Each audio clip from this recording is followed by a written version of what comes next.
ngo ivuga amakosa akunda gukorwa mu gihe cyo kurambagiza maze bigateza ingaruka kurushaho. Ndagira ngo tubumbure Bibiliya zacu dusome mu 2 Samweli kabiri cyangwa se kabiri Samweli, sinzi uko babivuga mu Kinyarwanda, 13 umurongo wa mbere tugeze ku wa 21. Turaza kuba tureba ku nkuru z'uyu musore n'iyi nkumi, maze tuze kugira ibyo twigiramo. Reka dusome. Kandi Abusalomu mwene Dawidi yari afite mushiki we mwiza witwaga Tamari. Bukeye Amunoni mwene Dawidi aramubenguka. Amunoni ahagarika umutima ku bwa mushiki we Tamari, bituma arwara, kuko yari umwari, kandi abona ko bimukomereye kugira icyo yamukoraho. Amunoni yari afite inshuti ye yitwaga Yonadabu mwene Shimeyi, mukuru wa Dawidi. Kandi Yonadabu yari umugabo w'ingurumbanya cyane. Aramubaza ati, wa mwana w'umwami we, niki gihora kikunanura uko bukeye? Ntiwabimbwira? Amunoni aramusubiza ati, umva, naberengutse Tamari mushiki wa mwene data Abusalomu. Yonadabu aramubwira ati, iryamire ku buriri bwawe wirwaze, maze so naza kukureba umubwire uti, ndakwinginze, reka mushiki wanjye Tamari aze anywe icyo ndya, antekere ibyo kurya hano imbere yanjye, kugira ngo mbirire mu ntoki ze. Nuko Amunoni araryama arirwaza. Maze umwami aje kumureba, Amunoni aramubwira ati, ndakwinginze mushiki wanjye Tamari naze antekere udutsima tubiri imbere yanjye, nturire mu ntoki ze. Nuko Dawidi atuma mu rugo kuri Tamari ati, ubu ngubu jya kwa musaza wawe Amunoni umutekere ibyo kurya. Nuko Tamari ajya kwa musaza we Amunoni, asanga araryamye, yenda urwanga arubumbiramo udutsima imbere ye, aratwotsa, asingira urukarangiro, ayimushyira imbere, yanga kurya. Maze Amunoni aravuga ati, abagabo bose biheze.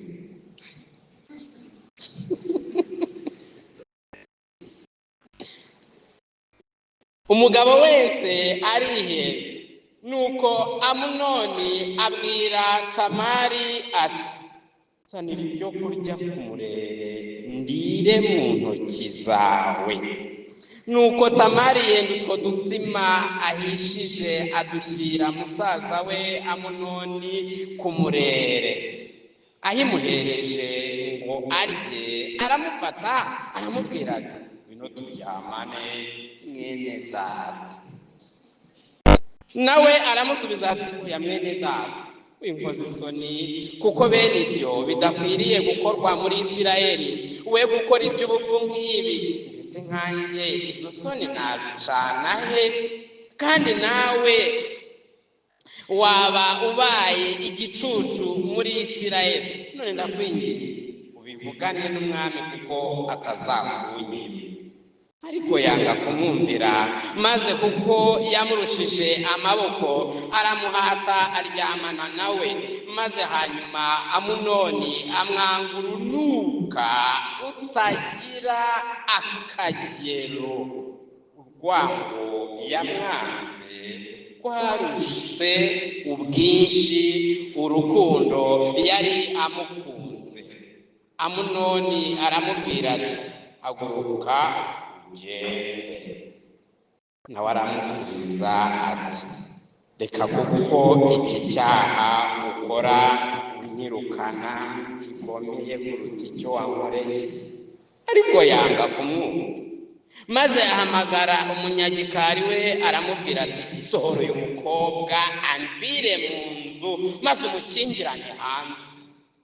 Kandi yari yambaye umwambaro w'amabara menshi, kuko ariko abakobwa b'umwami b'abari bajyaga bambara.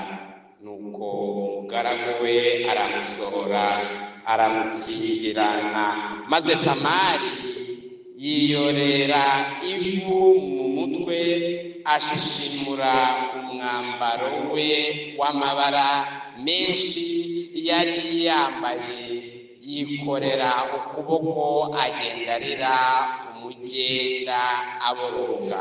Musaza we Abusalomu amubonye aramubaza ati, mbese wahuye na musaza wawe Amunoni?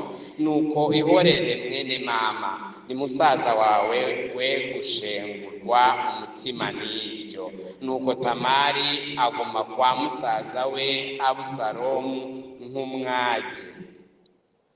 Maze umwami Dawidi yumvise ibyo byose ararakara cyane, kandi Abusalomu ntiyaba akivugana na Amunoni bibi cyangwa ibyiza, kuko Abusalomu yari yanze Amunoni ubwo yakojeje isoni mushiki we.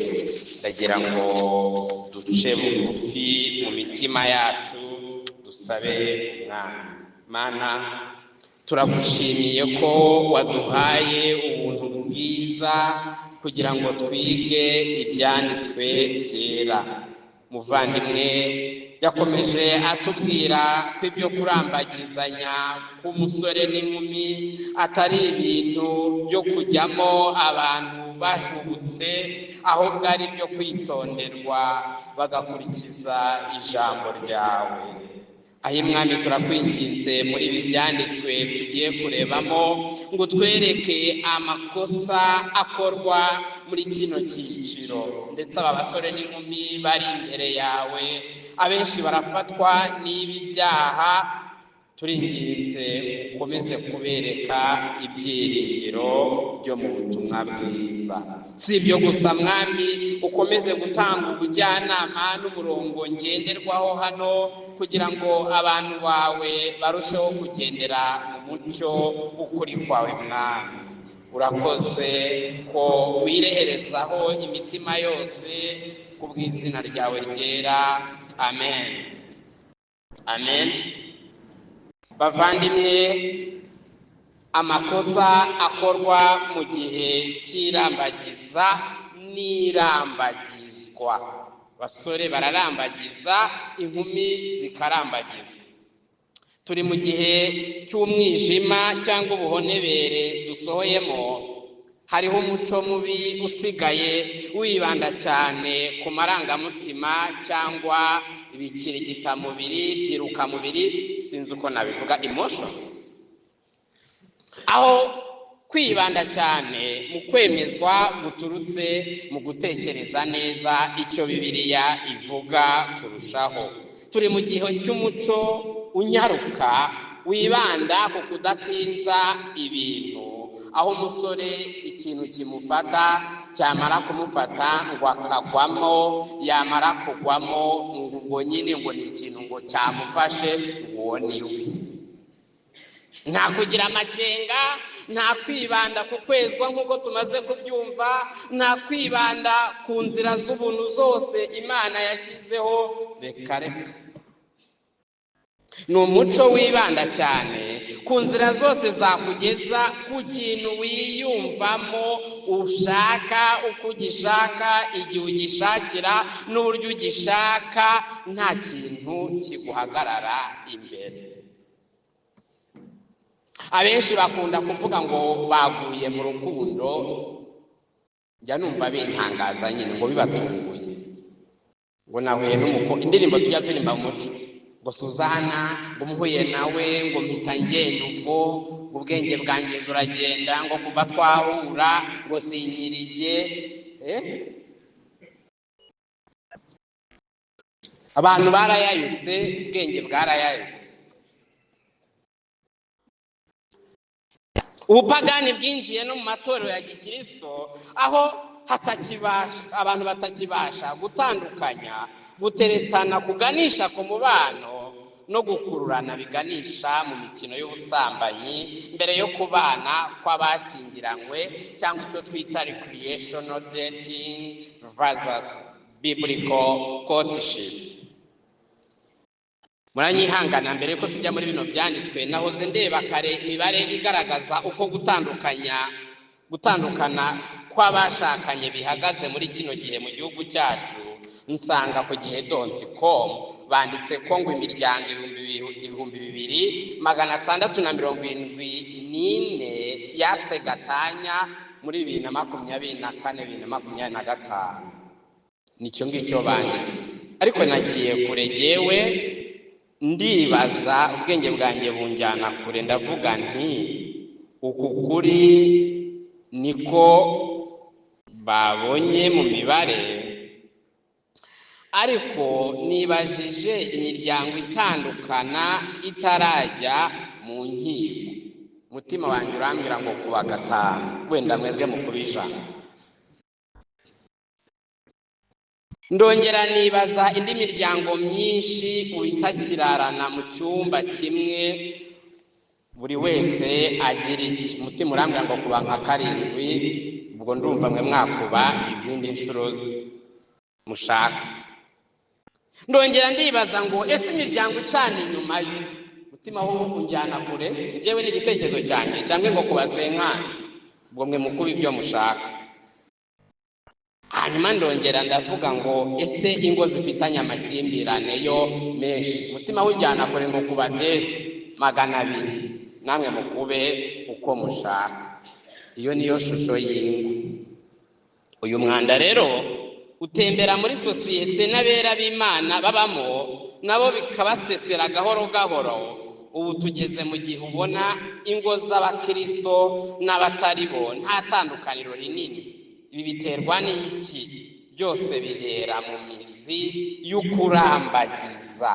Niyo mpamvu ngira ngo turebe muri bino byanditswe ingingo zimwe na zimwe zigaragaza amwe mu makosa akorwa mu irambagiza, bigatuma bigira ingaruka ku rushako rwose muri rusange. Twasomye ibyanditswe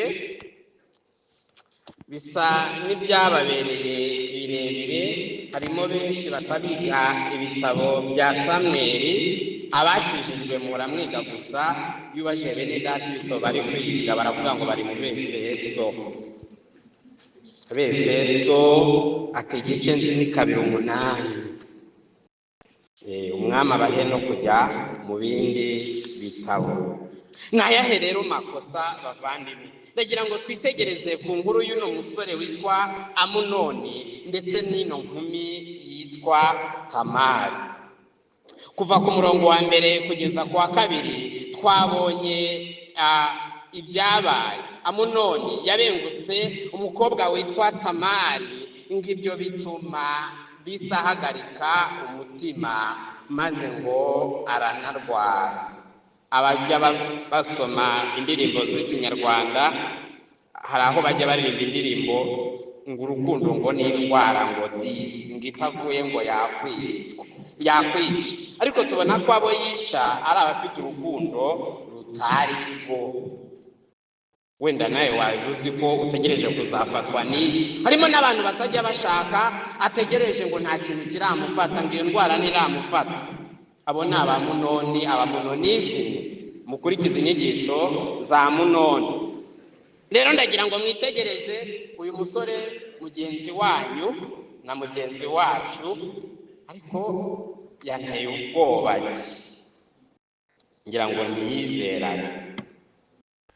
Uyu nguyu Amunoni, uyu mukobwa yanabengutse ntunagire ngo ni mushiki we, ni umuhungu wa Dawidi, ubona akaba ari umukobwa wa Dawidi, ariko ububerame bw'ubwenge buramufata, aravuga ati ndabyuzi ko tuva indimwe n'ibyanditswe byera birabivuga mu isezerano rya kera, habuzanya gushakana abantu bafitanye isano rya bugufi. Ariko nubwo dufitanye isano rya bugufi ndetse cyane, njyewe nafashwe n'urukundo namukunda. Ikosa rya mbere tubona ngaha ni ukwitiranya urukundo n'irari. Abasore benshi bitiranya urukundo n'irari ku buryo ubwenge bugenda bubura, umuntu agasigara atatahura n'irari ni urukundo.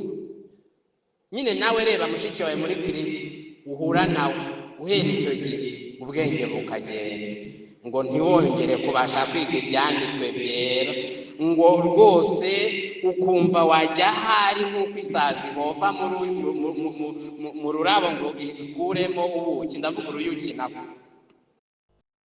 Ugasanga buri gihe ese uri nagiye Karongi tutateranye, hari gahunda nari nagiyemo, kuko ntawurubwira bene data ngo agiye kumureba. Ese nanone buri he ati ubu rero hari akantu kihutirwa, ese nakoze mvugana n'umuntu kuri telefone cyane. Ugasanga ubwenge harimo n'ababisengera. Aho numvise umugore umbwira ngo ibyo bintu ngo ni ukuvuga ngo romantic, ngo ni roro, ngo mu nyuguti ngo ntoya. Rero uyu Amunoni yafashwe n'ibi biroro, ntazi ibyo ari byo, kwitiranya urukundo n'irari, ku buryo abenguka na mushiki we.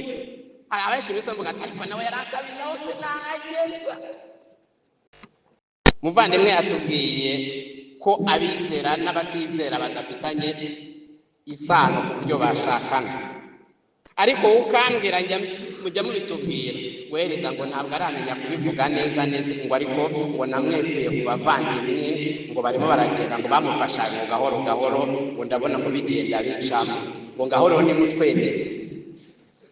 Ariko se bitwaye? Mwene data w'intege nke akavuga ngo ntacyo bitwaye. Ubundi si icy'ingenzi si uko yizera nyine yose umuntu yakwizeramo, pragmatism. Rero nibi byabaye kuri Amunoni, ngo yari afite mushiki we mwiza witwaga Tamari, mwiza ku mubiri rwose, witwaga Tamari. Icyamukuruye n'ubwiza bwa Tamari, ariko ntiyari akunze Tamari, ngo yari mwiza. Icyo kintu kiramukurura. Turaza kuba tureba ubundi bwiza bwitabwaho, umuvandimwe yari yabivuze, ariko murebe ubwiza uyu Amunoni yitaye kuri Tamari, ngo n'ubwiza bw'inyuma physical, ngo ageza nubwo amubenguka. Iri jambo kubenguka, abafite biriya z'icyongereza baba ngo he loved her, he loved her, ariko kwari ukubenguka gusa. Ubundi iri jambo kubenguka umwari nyine biba bikiri mu bitekerezo, ariko ntabwo uba wakwishyura ikiguzi bisaba ngo umugire umugore wawe. Umuntu ashobora hano mu materaniro ushobora kubona umukobwa ukamubenguka, ariko nimba nta yindi step wakoze biguruke nyine nk'uko bakubita baro umwuka ukavamo. Ngo aramukunda, aramubenguka, yitiranya urukundo rwo guhindura umuntu umugore ndetse n'irari. Ngo yaramukunze. Bavandimwe, urukundo nyakuri ni urukundo rw'amahitamo ashingiye ku bwenge bwera Imana ihishura mu ijambo ryayo.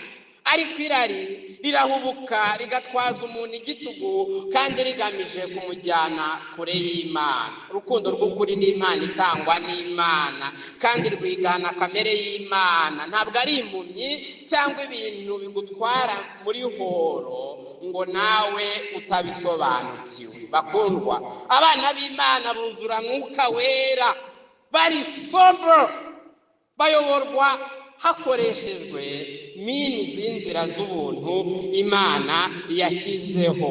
Ntabwo batwazwa igitugu n'inzira za kamere. Mu rwandiko rwa mbere rw'Abikorinto igice cya 13 umurongo wa 4 kugeza ku wa 5 havuga urukundo rw'Imana. Ngo urukundo rw'Imana ntabwo rukora ibiteye isoni, ntirugira ishyari kandi ntirwirarira. Dore ubukare bw'urukundo rw'Imana abinjira mu rushako bakwiriye kwitegereza bakarwigiraho, bakabona ubukene bw'urwabo ko batanagomba kurwishinga kuko rwuzuye ubushukanyi ntagereranywa. Reka mbereye ku rukundo rw'Imana. Rutandukanye n'uko kubenguka gusa umuntu agatwarwa n'irari. Ni urukundo rwigenga, ruri sovereign. Wakagombye nawe kuba uri kwigana uru rukundo rw'Imana, uri kwigana the sovereignty of God. Ni urukundo rurobanura abanyabyaha benshi Imana ikabakunda ikabarobanura mu bandi ikakurobanura. Wakagombye kuba uri committed kuri uwo muntu ukamurobanura mu bandi. Ntabwo ari nka bino bya Amunoni witiranyije urukundo n'irari, nubwo bitwaza igitugu ariko ntari ready yo kumurobanura mu bandi bakobwa. Ni urukundo ruri sacrificial, nk'uko Kristo yakunze itorero akaryitangira agatanga umubiri we ku bwacu. Urwo ni rwo rukundo abasore mugomba kwigiraho, ari narwo mugomba kwigana. Yego ndabizi neza ko mutabasha kurugeza 100% ari standard, ariko uru ni urukundo rwo kwiganwa. Bivuze ngo uhuye na mushiki wawe muri Kristo Yesu yakagombye kuba ari umuntu wakunda sacrificially, not recreational entertainment. Ni urukundo rukiza, saving love. Navuga byinshi, ni urukundo runyurwa mu kwishimira muri Kristo. Ni urukundo ruhoraho, ni urukundo rudashobora gusenyuka. Navuga byinshi ku rukundo rw'Imana. Ugeze igihe cyo gushaka, urwo ni rwo rukundo yakagombye kuba yigana kuri mushiki we muri Kristo. Ni narwo rukundo wa mukobwa we mu gihe wemereye umuhungu wakagombye kuba wigana. Hano turi kubona kuri Amunoni, ariko muri kino gihe abakobwa mujya mwemera inkundo mukurikije ibindi bintu, ifaranga, imodoka. Kera ngo abantu bajyaga bajya gutureta bafite ibifunguzo bijegera ku buryo ngo yashokoje na penke yambaye n'igikabutura igipantaro cya mamba, ngo byo byari bigezwe. Ubu sinzi bigezweho. Ubu nuparitse nta kamodoka yerutse gutuma mu Bushinwa, ukaba ari icyo kintu ushingiraho ngo yo ngafite ijwi ryiza, ngo ni muremure afite amatuza yateruye ibyuma. Ibyo byose birayonga. Mwabakobwa, iyo ntabwo ariyo shingiro y'urukundo. Mutandukanye urukundo nyakuri n'urukundo rwa Kristo. Iyo utabitandukanyije urukundo nyakuri umuntu agomba gukunda mu rushako n'urukundo rwigana urukundo rwa Kristo. Ntabwo ari irari, lust. Irari rirashonga rigashira, irari riri momentary, riza muri ako kanya aho bigufatiye nyine niho bikugubanyiriza, ariko urukundo rw'ukuri rurenga ibyo rukaba rugumaho. Ikindi ngira ngo turebe ku murongo wa 3 kugeza ku wa 5 ni ukumvira inama mbi. Ibyo twabibonye. Iyo udafite abajyanama bazima mu rushako, bavandimwe, ugwa mu cyobo utazigera wikuramo. Reka turebe kuri Amunoni. Amunoni ngo yari afite umuvandimwe we witwaga Yonadabu. Hanyuma yari afite inshuti ye yitwaga Yonadabu, ku buryo yari concerned reba Yonadabu yari konsani kuri Amunoni ku buryo yanaje we yaramwitegereje ngasanga ari kugenda ananuka. Uzi kugira inshuti wiyongeraho ikibazo ati uyu munsi wabyibushye ubu wananutse. Nta kintu Amunoni yari yaramubwiye, ariko Yonadabu yari konsani. Izi nshuti murazizi. Nkamubwira ndetse umwana w'umwami ko ari kugenda ananuka bite, wambabariye ukambwira icyo kintu akanamujyana rwose akamubwira ati ese ko mbona utameze neza kutakimeze neza. Aramubwira ati wahora n'iki ko navuye mu rukundo, nakunze mushiki wanjye. Uyu Yonadabu yari inshuti ya Amunoni.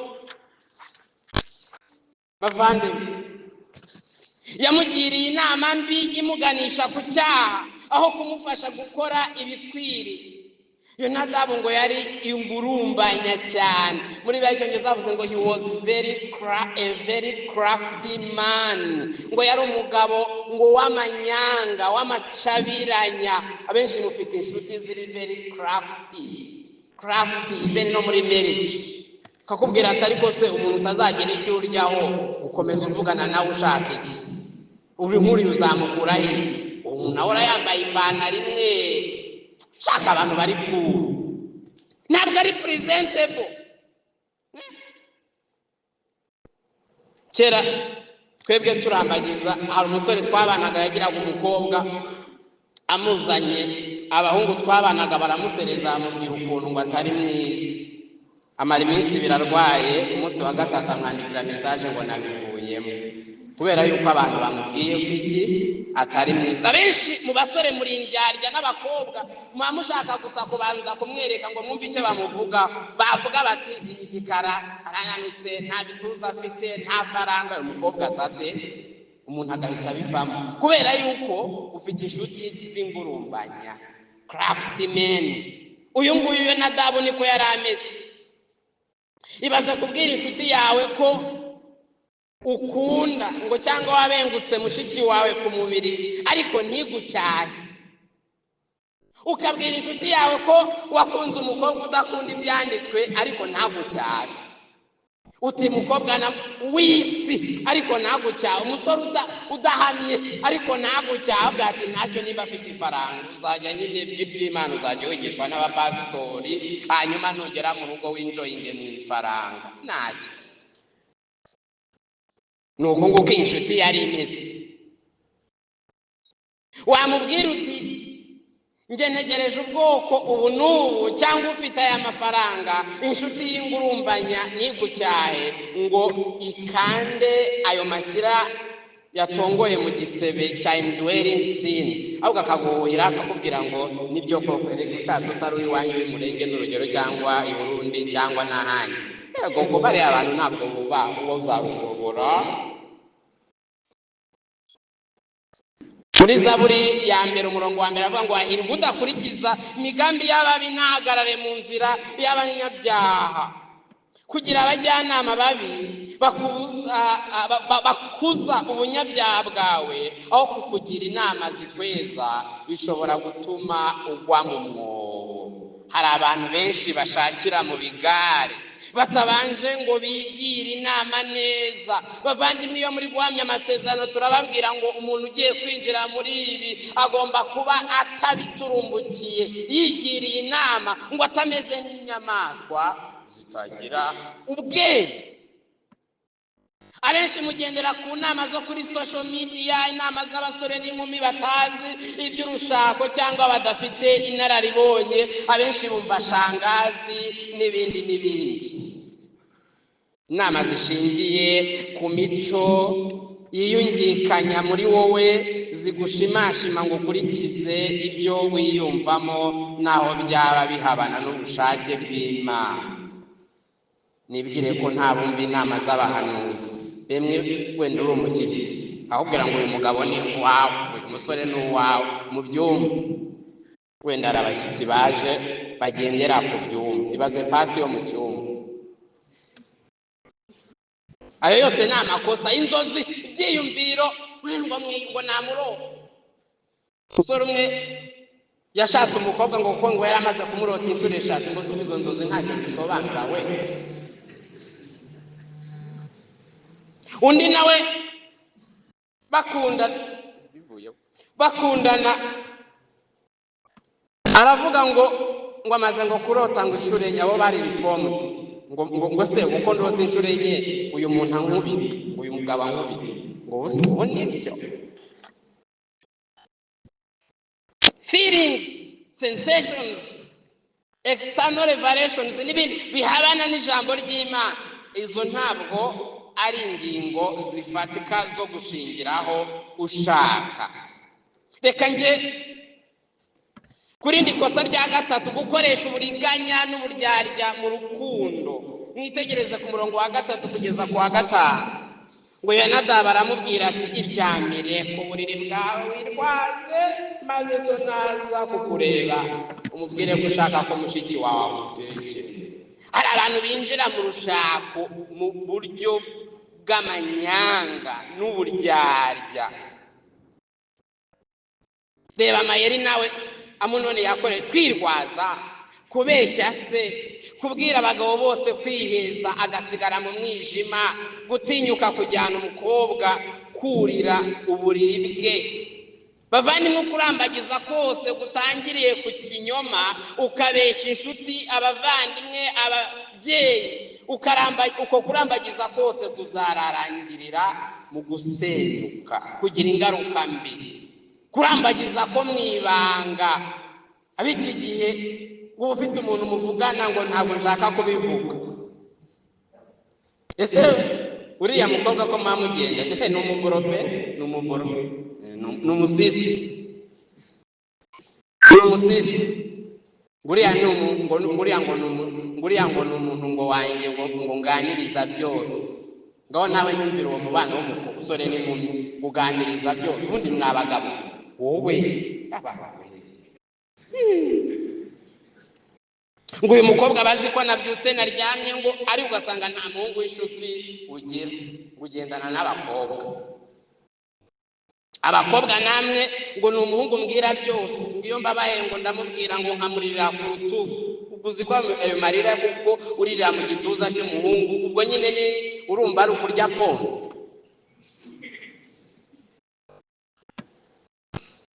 Ukurambagiza k'umwijima, ugasanga wagiye mu bibazo by'inzitane bitazi.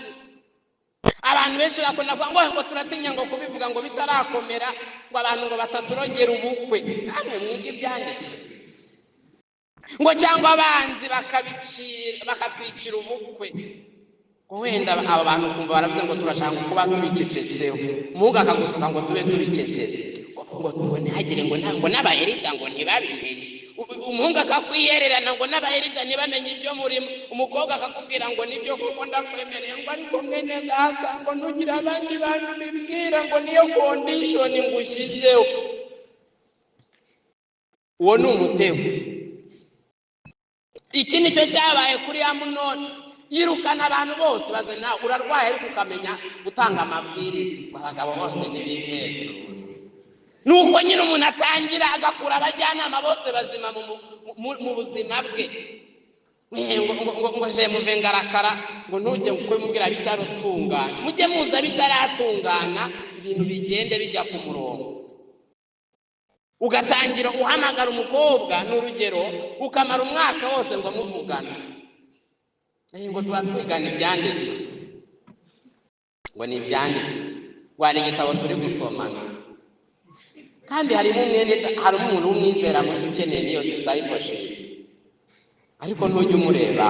Baza abantu bakunda kudiscipolinga ngo udukobwa twiza. Mwa mukobwa we nubona umuhungu ari kudiscipolinga, akamara amajoro amanywa, akakubaza ngo wasomye ibyanditswe, ngo wize, ngo wa hari igihe umwishyiramo, warangiza akazahura n'undi ushyushye kukurenza, ukabona aramubwiye, yamubwira ukamara ikindi gihe ukonje warahungabanye. Gusa uku kimwene data ukundwa yanyigishijeho. Wowe muhungu utarafata icyemezo, udafite umwanzuro, wishyize mu mutego nyine. Ayo ni amakosa. Bakobwa bacu mu mwami, cyo nimukanguke muhumure mugire ubwenge. Uburiganya n'uburyarya mu rukundo, iri ni ikosa rikomeye iyo mutangiye kwinjira muri ubwo buzima ariko mubeshyanya. Murabeshyanya, bamwe babeshyanya imiryango, abandi babeshyanya status, ukaba utiyakira. Nimba uri uwo mu cyaro warakuriye mu cyaro, byatubye ubuzima bwanjye ni mu cyaro, twajyaga gukura ibijumba no guteka ibyo bakora mu cyaro. Ariko ugasanga umukobwa wigize umusirimukazi, umunajyuwa, uti si ubwo koko ngeze nzajya mvura, ubundi udafura umushakira icyo wamusozi ngo uzajya ukoresha imashini. Nibyo koko ni byiza ko mwazigira, ariko se mugiye mu buzima mutazifite. Ntihakagire umuntu ugushuka ngo mujye mu mubano w'ibanga, mujye mw'icuraburindi, ngo mumare igihe mugendana nta muntu ubizi. N'abakuru b'itorero ntibabizi, ngo ntibamenye ibyo turimo. Hakaba n'ibindi mukora. Njyewe ubundi ndimo ndabereka ni nk'ifi ifite n'ibihwa, nge ndi kuvuga ku bihwa, inyama zo sinaziberetse ko ndi kugenda mvuga ku bihwa bigenda byabajomba. Ngo n'abagiye ngo muri Great Joy, ngo bugiye guteranya bakubwira ubutumwa ubwenge, uvuga uti ntabwenge wakemeye mbashipa nanjye mba wiyensegere muri bene data bawe, kuko urumva uje ukaza dukundana. Bahita barakomeye. Ubwo se naba mvuga iki? Iyi iri mu karitange, kandi koko reka ni twebwe turi abana. Nuza ukatubwira ngo wizeye, tukakubaza ubutumwa bwiza n'ibyo ukabuvuga, tukabona uri mu byanditswe, tuzagira ngo urizera ko muri kwizera. Ariko urwo ni urwobo muri kwicukurira. Sinakubwira ko dufite uburyo bwo kubigenzura. Bavandimwe, iryo ni ikosa rikomeye iyo mutangiye kujya muri ibyo ngibyo. Abandi bakajya mu makosa yandi, kuhana amavideo n'amafoto. Murakundana yego, ariko iyo muri kuganira cya kiganiro kirambye, ngo nyereka uko uryamye shuri, akepura ifoto ngo dore uko nikomeze, ngo ngera wifotora iyindi, ngo ndirimbira, ngo ndashaka kundirimbira nkureba. Ni irari. Wabaye umuhanzi ryari? Ugasanga murashaka gukwegana ngo mushyushyanye gusa. Harimo umuntu akaza akakubaza ngo ese ngo Erita ngo gufata ku bitugu umukobwa ngo mukundana ngo umufiteho gahunda ngo hari icyo. Ushobora kuvuga ati ngo bimwe banyine tugumamo hagati, Imana imfashanye kuguma mwaka ngo byaterwa. Ubwo se umubwire uko kuri muranga, nuvuga ngo ntufate waravuga ngo barakwita muri garizi. Nuvuga ngo byumufataho baravuga ngo uri mu antinomianism, kandi urashaka kurukinga kuru no kutagira ububabaza. Bavuga ati bavandi nkaho nta gisubizo mfite ngo byaterwa. Ni ukuri pe, ni irari bishaka gutuma ukomeza umushimashima. Ngo murahoberana ngo n'urukundo rw'abana b'Imana, kutarahobera wa mukecuru musengana. Aho dutererane hari umumama witwa umukecuru witwa Maodere. Simbona umuntu umudisayiforinga ijoro ryose, simbona umuntu umuhobera, simbona umuntu umwitaho buri gihe. Ugasanga kakana kakiri mu wa kabiri kaminuza, wabona nk'akayani kakituniraho ngo uri kugafasha mu by'urugendo rw'umwuka. Ariko wowe ayo ni amakosa mutangiriramo. Umuvandimwe yatubwiye ngo ugenda uvuga icyo ukeneye, nimba hari icyo umutekerezaho kimumenyesha. Abahungu mugira ubwoba bwo kuvuga ngo reka mbanze mara umwaka ngo dukwegana, ngo ngende mumanikira, mwereke ko ndi umuntu mwiza. Umunsi umwe nimura n'ibirakaza nzaporogaramu tutarakara. Reka biriya ni AI. Mwamugira ngo nibyo mwaporogaramu. Ndababwira mwebwe muri hano, nimba aratufite umungu kuvugisha mwibanga igihe n'umukobwa mukaba mukurana icyo gihe, ibyo bintu mube mubihagarike, abanze yisobanukire. Umuhungu arakuzaho ntaragira n'icyerekezo. umukiranutsi yanga ibinyoma mu Migani 13:5, ariko umunyabyaha arigayisha kandi akikoza isoni. Reka mbabwire irindi kosa rya 4, gutinyuka ibyaha ukirengagiza umutimanama uhana. Ku murongo wa 11 kugeza ku wa 14 muharebe ngo ayimuhereje ngo arye, aramufata aramubwira ati ngwino turyamane mwene data. Aranatakira aho kumubwira ngo mwene data, ngo ese mwene data ariko ni umuvandimwe, ngo yansomye ari umuvandimwe. None se ngo Pawulo we ngo ntavuga ngo holy kiss, ngo it was holy. Narabumvise ngo musigaye mugira ngo holy kiss. Ubwo urumva iyo ibyo byanditswe mu byige neza. Holy kiss yari applied ku bantu bose, kuri old man, old woman, kutwana duto, ntabwo iri particular to the attraction of an opposite sex. Ikindi muri context yacu no guhoberana byo muri Kristo, duhana amahoro ya Kristo. Gutinyuka ibyaha ukirengagiza umutima namuhana.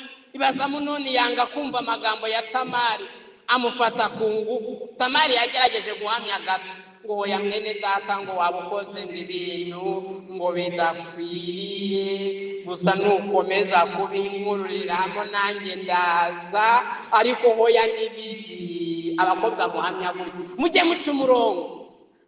Nakubwira ngo ngwino mfurire umubwire uti mukundwa nturangeza mu rugo,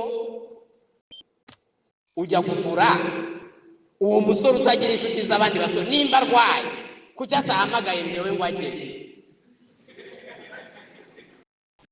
ngo bavandimwe ngo nagiye ngo kumufasha, ngo rega ngo n'ibyanditswe byera biravuga ngo dufashe abarwaye, ngo tubabarane n'abababaye, ngo ubu nagiye ngo kumufasha ngo arwaye, ujya kumutekera capati. Ayiwe muri gete mujyayo kugira mutubundo.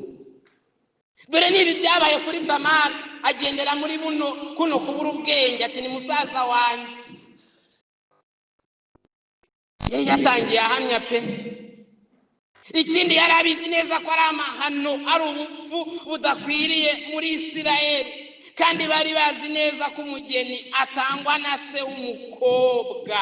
Niyo mpamvu yamubwiye ngo usabye data ntiyakunyima. Inyigisho zose z'urushako ntegeza ko bari informed, bari bazizi, ariko birengagiza umutimanama uhana. Ngo bivugane n'umwami kuko ntazakunyima. Ibi yari abizi. Nyamara ntabwo Amunoni yigeze asaba Dawidi Tamari ngo amubere umugore, ahubwo yaragiye abeshya se, aramubwira ngo ndarwaye, nyohereza mushiki wanjye aze anekere. Hari ukuntu mugera imbere y'ababyeyi cyangwa imbere y'abantu bababaza ati se gahunda yanyu ni iyihe, ngo ntibirasobanuka bakundwa, ngo ni ukutubona dukururana, ngo ntibirasobanuka. Ibi ni ikibazo gikomeye bavandimwe. Ndongera mbitsindagire. Irindi kosa rya 5 ngiye kuvuga ahangaha ni ukutagendera ku nama z'ababyeyi. Disregard parental counseling and authority n'ubutware bwabo. Migani 1:8 kugeza ku 9 aravuga ngo mwana wanjye jya wumva icyo sakwigisha, kandi we kureka icyo nyoko agutegeka, bizakubera itamirizo y'imbabazi ku mutwe n'imikufi myinshi mu ijosi. Igitekerezo ko ababyeyi bafite ubutware ku bana babo b'abakobwa n'abahungu kiri kugenda gikendera no mu itorero. Mu bukwe bwa mbere twabonye muri biri Imana yaremye umugabo n'umugore, ariko igihe cy'ishyingirwa kigeze, Imana niyo ubwayo yizaniye Eva imushyira Adamu. Ntabwo Eva yijyanye, nta nubwo bihuririye i Kigali, nta nubwo ari imipangu yabo. Mwene data Charles Spurgeon yaravuze ngo nubwo intumwa icyo gihe hano mu Bakorino ba mbere igice cya 7 umurongo wa 36 kugeza ku wa 38 ngo yigishaga iby'ishyingirwa, ngo yanavugaga yuko ababyeyi b'abagabo bafite umudendezo wo gutanga abakobwa babo. Bavandimwe, ni inshingano z'ababyeyi za papa wawe. In fact, nta mukobwa wigenga, nta mukobwa uba muri ghetto ku giti cyiwe. Abakobwa ngo bibohoye, utangira kwibohora utaranashaka. Utahira igihe ushakiye ntakubaza igihe utahira, ugendera igihe ushakiye ntakubaza igihe ugendera. Ubwo nuhura n'umuhungu nawe uzerera uwandaringa, muzajya muwandaringa ngo mwagiye mu mujyi kugura ikanzu. Ibaze nawe umusore n'umuhungu ngo bagiye kugura inkweto, ngo nagiye kugura amaherena ngo shungwe n'umurekezi, mugakururana ngo muri konti shishi. What are you doing? Ubutware, in fact, mbere yuko utangira gukwegana n'umukobwa w'abandi wakagombye kuba waricaranye na se. Abantu batajya gukonsetinga ababyeyi, abasore n'inkumi muri ibyo bintu, ayo ni amakosa. Nimba utabasha kwicarana na so ukwe ngo umubwire yuko uri gukunda umukobwa umufiteho gahunda, ntukajye utwandikira kuri Facebook n'ahandi ibintu birebire cyane ngo genda uyu mukobwa mubona ngo twiyemeje urugendo, ngo nakarabo mu zindi ndabo, ngo ni ukwezi kwanjye n'inyenyeri yanjye. Umuntu akwaza se muvande ngo waganire n'ababyeyi be, byo wabitinya ukute? Abakobwa bagomba kubana n'ababyeyi babo cyangwa bakabana mu miryango. Sinirengagiza ko hariho n'imfubyi n'abandi, ariko nimba uri n'imfubyi ntukibane mu cyumba wenyine. Reba abandi bakobwa bizera, mubana, mube accountable to one another. Si ibyo gusa, ariko kandi mube accountable to church elders.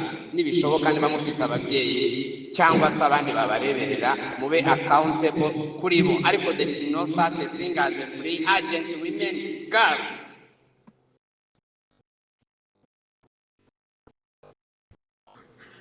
Kwibana ni ikibazo.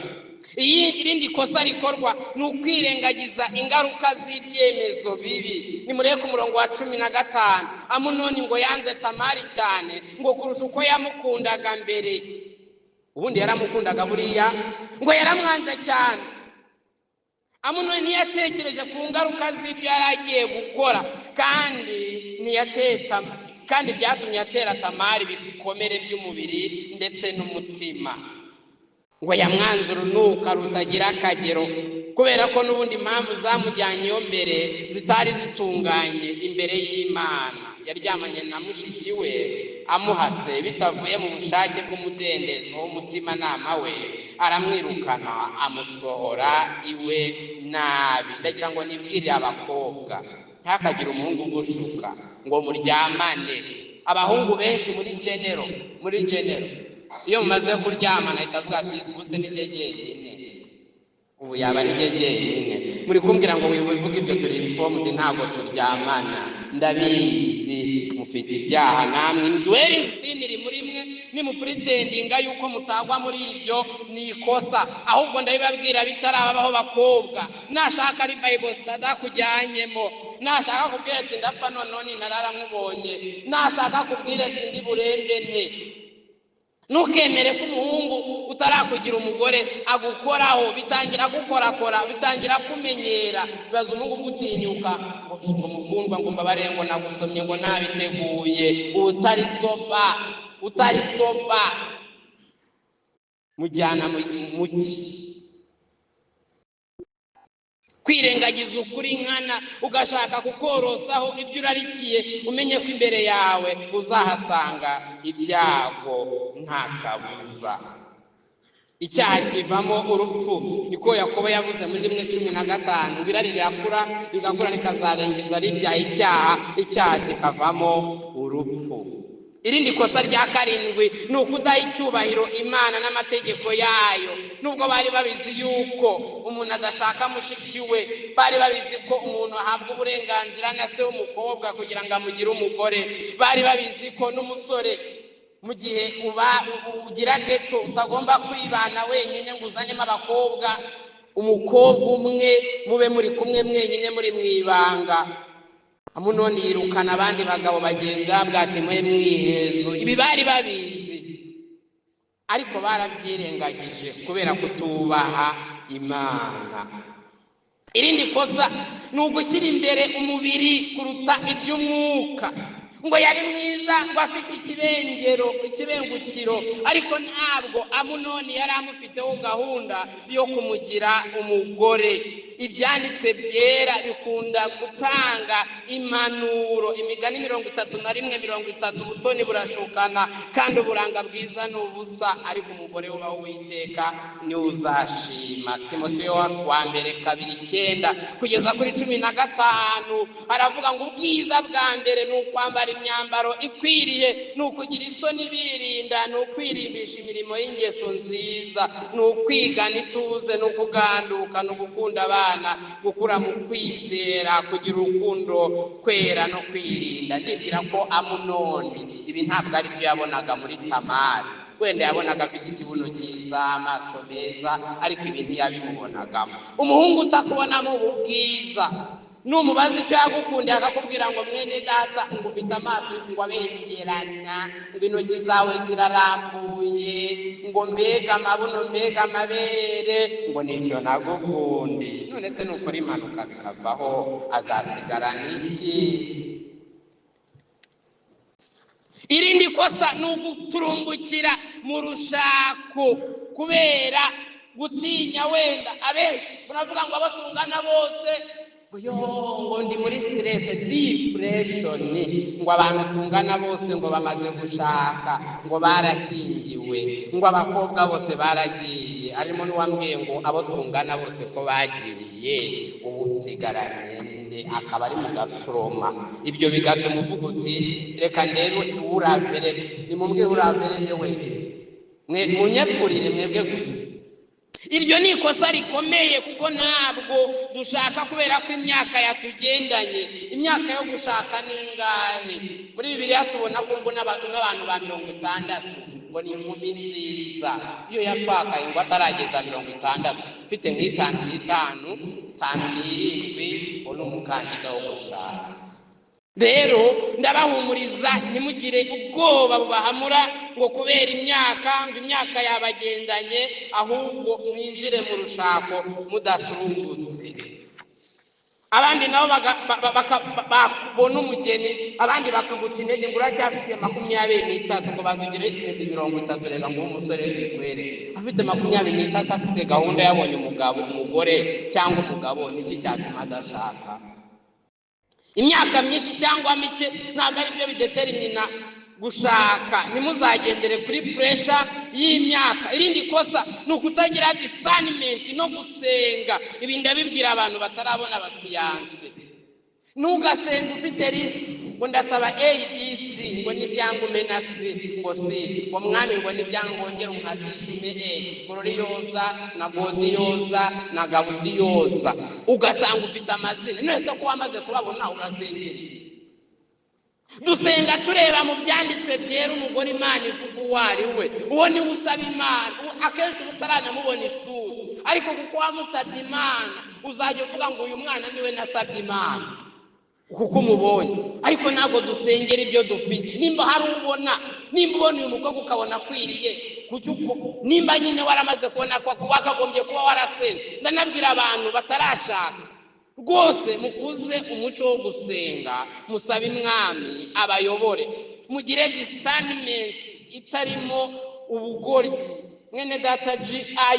Packer yaravuze ngo couples seeking spouses should be active in prayer, seeking whether God was knitting their two hearts together.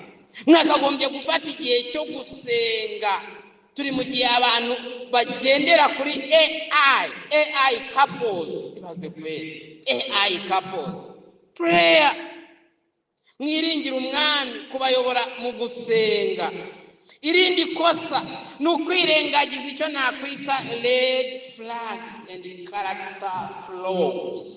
Ubwo mbivuge ngo nko ugatangira ubona ibintu bitagenda neza bitari byo ariko ukabirenzaho. Nyene dakutagiye mu materaniro njye buriya sinjya nterana ya kabiri mu kuboko. Aya mbere niyo nterana ya kabiri mbasinzira, njye nakoze resolution ko nzajya nkurikirana mu buriri kuri phone. Gusa mu bandi munsabire hari igihe nkonekitingaho udutotsi tukantwara ugasanga singiye. Nawe rero musore uti yego mukundwa, nimba rimwe ari byo rikubohokera guterana those are red flags.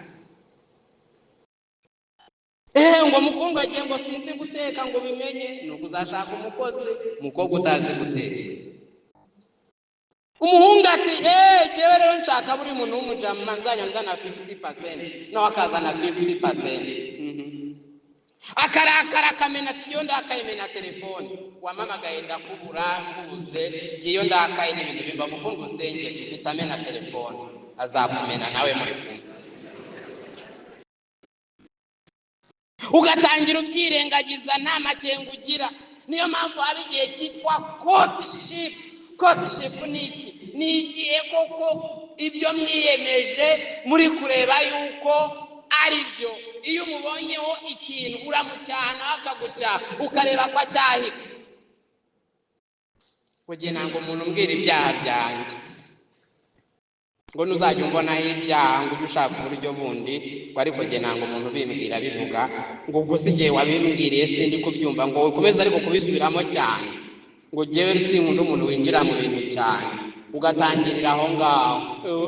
Mu rugo rero buriya nta abantu binjira muri detail ku buryo mushobora gupfa n'ikiyiko. ngo jye sinkunda kubyinjiramo. None uwo nguwo mutabyinjiramo, red flags please. Nimba hari ibintu ubona mujye mubyitaho. Mu Migani 22:3 baravuga ngo umunyamakenga iyo abonye ibi bije arabyikanga, ariko umuswa arakomeza akabijyamo akababazwa nabyo, ariko ni umuswa. Migani 22:3 arabikubwira neza.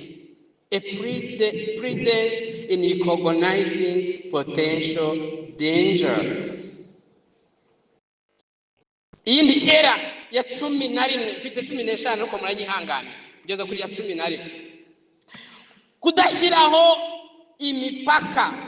Ugasanga muri mu mubano udashyiraho imipaka, uri nk'iradiyo kandi ahabonye niyashatse abyonda ku ibere cyangwa agabyonda ku ibuno, ahashatse ku muntu.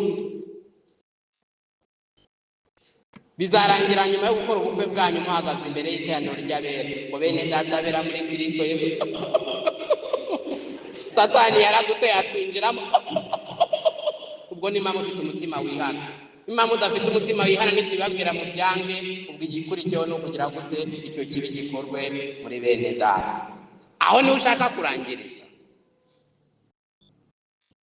Mwene data witwa Paul washaravuze ngo you have to enter in courtship intentionally but not recklessly. Set boundaries and honor them.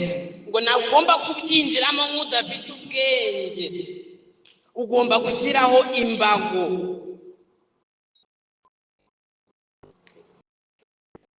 Kino gihe hadutse ibintu byitwa recreation dating. Abantu ngo babana nta mupaka, ngaho umuhungu n'umukobwa iyo bahuye ubwo igikurikiraho n'iki? Ni ukujya ku mazi ku Gisenyi, ni ukujya muri birthday party, ni ugukora ahantu ushaka, ngo ni ukwexercisinga ngo wumve ko umufiringa, ukabanza ukamara igihe kirekire nawe ukumva ko ngo bicamo ubifiringa. Ubwo niko mwinjira mu byaha. Ko mwagera kuri stage runaka mukazavugana muti nihe ujya kunterera ibi, mugapretendinga yuko mutari mubizi, ngo sinari mbizi, ngo yo kubimbiye nabi. Umuhungu akarira n'umukobwa akarira kubera ko niko mwabikopeye mwisi, ngo mwari mwabigiyemo nta gahunda mufite. Imana ibagira ubuntu. icya 12 ndagira ngo na gatatu ndagira ngo twihute kwinjira mu by'urushako. Reka mbivuge, engaging in premature physical intimacy, gushaka kumukorakoraho kandi igihe kitaragera, ni ukurya urubuto ruteze. The Puritan viewed sex within marriage as a gift of God, not as an essential, enjoyable part of marriage. Ntabwo iby'imibonano mpuzabitsina ari ibyo kwishimisha, ahubwo ni impano Imana yageneye abashakanye. Rero gushakana byubahwe. Mu Baheburayo 13:4, ntabwo ari ibyo gukorwa mbere y'urushako. Ikindi kintu cya 14 mugomba kwirinda ni ukudafata imyanzuro kuri peer pressure.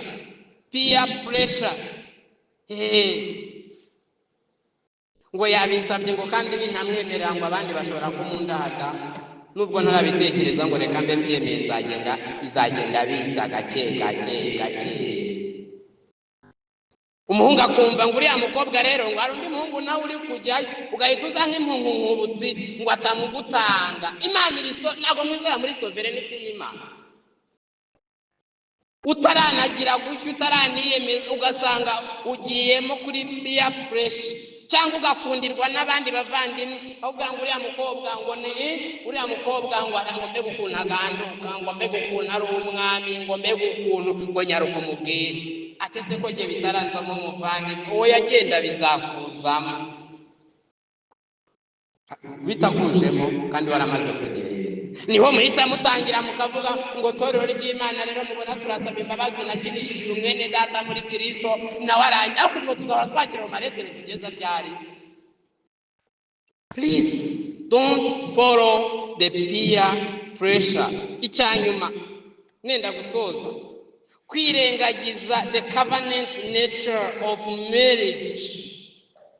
Mbere yo kwinjira mu by'urushako ugomba kuba ufite mindset yuko Imana igena yuko umugabo n'umugore babana mu gihango cy'urushako kandi igihe kingana n'akaramata. Ntabwo umuntu ajya kurambagiza agiye kugerageza. Abantu mugenda mugiye kugerageza, wakagombye kuba waramakinze your mind. Namwe mw'abakobwa mwe, mbere yo kwemerera umuhungu ugomba kumwemerera atari ibyo kugerageza.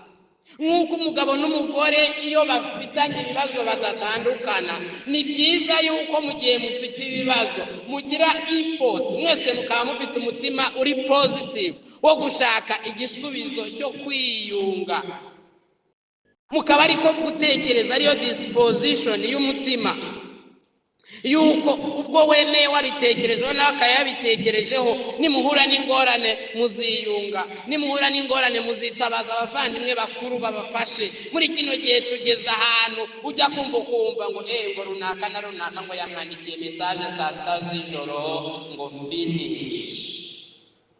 Ugasanga tumaze igihe kire mushiki wacu muri Kristo yarahungabanye, n'undi muhungu yarahungabanye, ngo kubera ko ijoro rimwe ngo mwarabyirangije.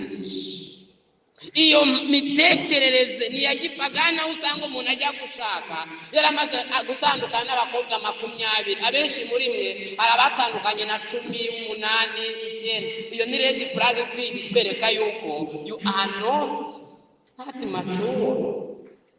Mujye mwinjira mu bintu mufite ukwiyemeza kuri riyo. Ntabwo makanye ko hadashobora kuba impamvu zituma abantu bari biyemeje batandukana, kuko turi abanyabyaha kandi turanibeshya, ariko yakagombye kuba ari impamvu yumvikana, ndetse na cyane tubona mu byanditswe byera. Numbwire ngo nari nagiyeyo ngo ntazi ko afite intoki ngufi, urwara sinaye narwitaye, ngo ndarureba rukancuza. Ubundi hari abantu nyine umubona ari ugasanga afite nk'akara k'agace, wari uzi ko afite intoki ndende, ugasanga ati ngo amaso yari n'imirishi, ngo se nakitayeho naramaze kwinjiramo. Ibyo ni iby'Imana iguhaye ngo wihangane, uraturuka kujyayo. Nimba wari wabitekerejeho ukabyemera, ndabasaba bene data mureke umuco wo kubeshya, wo gukinishanya, wo kubeshyanya, wo kujya mu bintu mubivamo. Break up. Ibyo nibyo mwakopeye mu isi y'umwijima.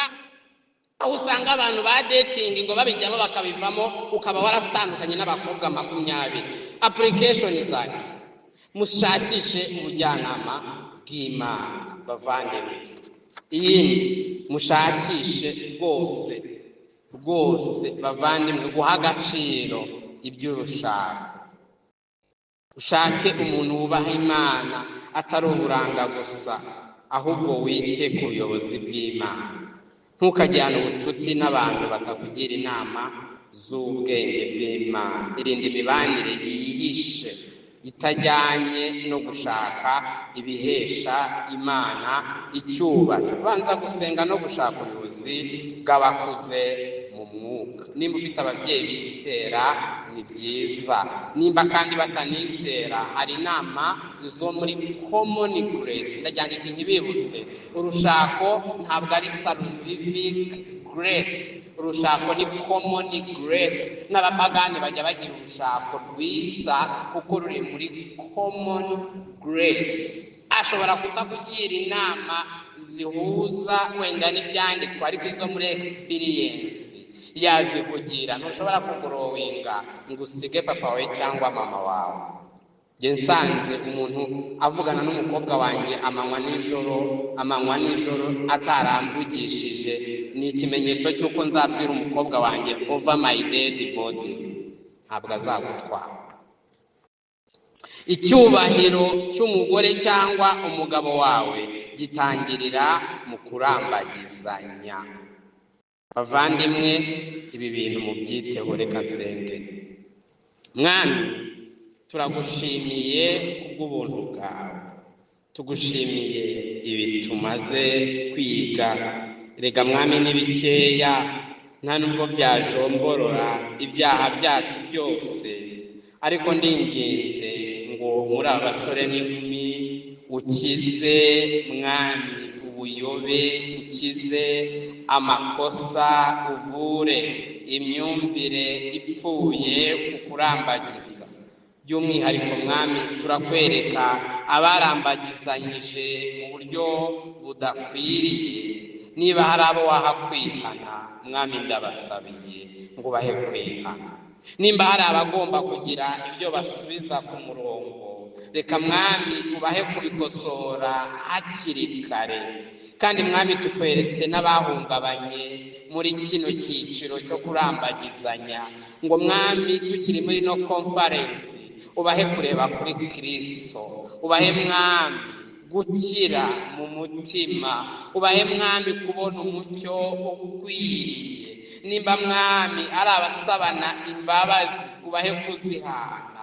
Mwami, nimba ari abakwiriye kugira ibyo bavamo bidafite umurongo, ubahe Mwami kwiyemeza rwose gukwiriye. He kugira abasore bamera nka Amunoni, he kugira abakobwa badahamya mu buryo bwuzuye ngo bamere nka Tamari. Mwami, tubona mu nyuma Tamari yarabayeho ubuzima bubabaje, akaguma mu rugo rwa musaza we, ndetse bikaza gukurura amakimbirane mu muryango wa Dawidi, aho abavandimwe babiri bicanye, ndetse Mwami umuhungu umwe agashaka gukura se ku ngoma kubera amakimbirane yaturutse muri iyi nzigo. Ibi Mwami bijya bizana amakimbirane iyo umusore n'inkumi bagiye mu mubano udasobanuka, utari ku murongo w'ibyanditswe byera. Aba bari kurwana n'izi ngaruka z'umwijima gutya, Mwami turakwiringiye yuko wabakiza uyu mwanya bacyumva amagambo yawe. Urakoze rero Mwami kumva gusaba kwacu, dusenze mu izina rya Yesu, amen. Urakoze.